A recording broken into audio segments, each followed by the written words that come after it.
নাকা নি নাকা ৰচোন ৰ কোনে বৰে পৰা পিছফালৰ বাৰে মাতা শুকনাৰ কুৱে যেতে যেতে পিছফালৰ বাৰে কিয়ানো মাতা তই দেখা নাই কয় কাম বেছি হাতত দাখান লৈ চালা আজি যদি কাম নাপাং তই নি নাকা ৰচোন ৰ কিমান খং কৰিব নালাগে ৰ মই তোৰ লগত এটা কথা থকাৰ কাৰণেহে মাতিছোঁ নি নাকা ৰচোন ৰ তই যে কাম পাবিয়ে ৰ মোৰ কথাটো শুনবি নে এতিয়া দেছো কো তাড়াতাড়ি কো তোর কিনো কথা নাম দেছো কো তাড়াতাড়ি কো কি কথা আজি তো কাম পালি ভালে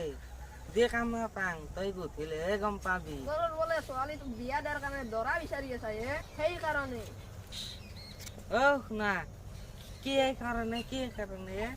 নিংনাকা শুনচোন কথাটো শুনচোন আচ্ছা তইতো মোক চিনি পা তোৰ ছোৱালীটোক ময়ে বিয়া কৰিব খুজিছিলো কথাটো ভাবি চাই তই মোক কবি ৰচু ৰ তই বৰ্তমান কি কৰি আছা কৈছো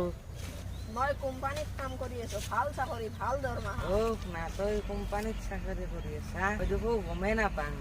তই কিনো চাকৰি কৰা কোম্পানীত কৈছো মই এতিয়া বৰ্তমান এনাৰ্জি কোম্পানীয়ে সভাপতি ভাল টকা আছে এই চাকৰিত মই এতিয়া মালামাল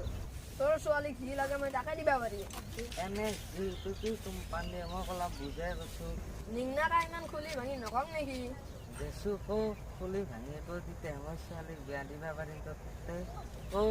তই খুলি ভাঙি কো তেতিয়া মই তোৰ তাতে ছোৱালীক বিয়া দিবা পাৰিম কবাই লাগব নকলি নহয়নে দে শুন তেতিয়া এনতে নাৰী এছতে চাপ্লাই যিতে জ্ঞান অৰ্থাৎ নাৰী চাপ্লাই জ্ঞান নাৰী চাপ্লাই জ্ঞানৰ মই সভাপতি ৰাচু ৰ তোৰ দৰমহা কে নাম কৈছো নাকা দৰমহা বুলি ফিক্স নাই এতিয়া চাপ্লাই বেছি 30-40 লাখ মান পাম চাপ্লাই নহ'লি 2-3 লাখ মান পাম না তোৰ নাম দৰমহা ছোৱালীটো বিয়া দিবা পাৰি তোক তাতে না যা ঘৰত কবি বেয়া ফিক্স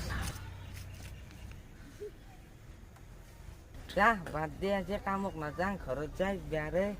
যোগাৰ কৰোঁ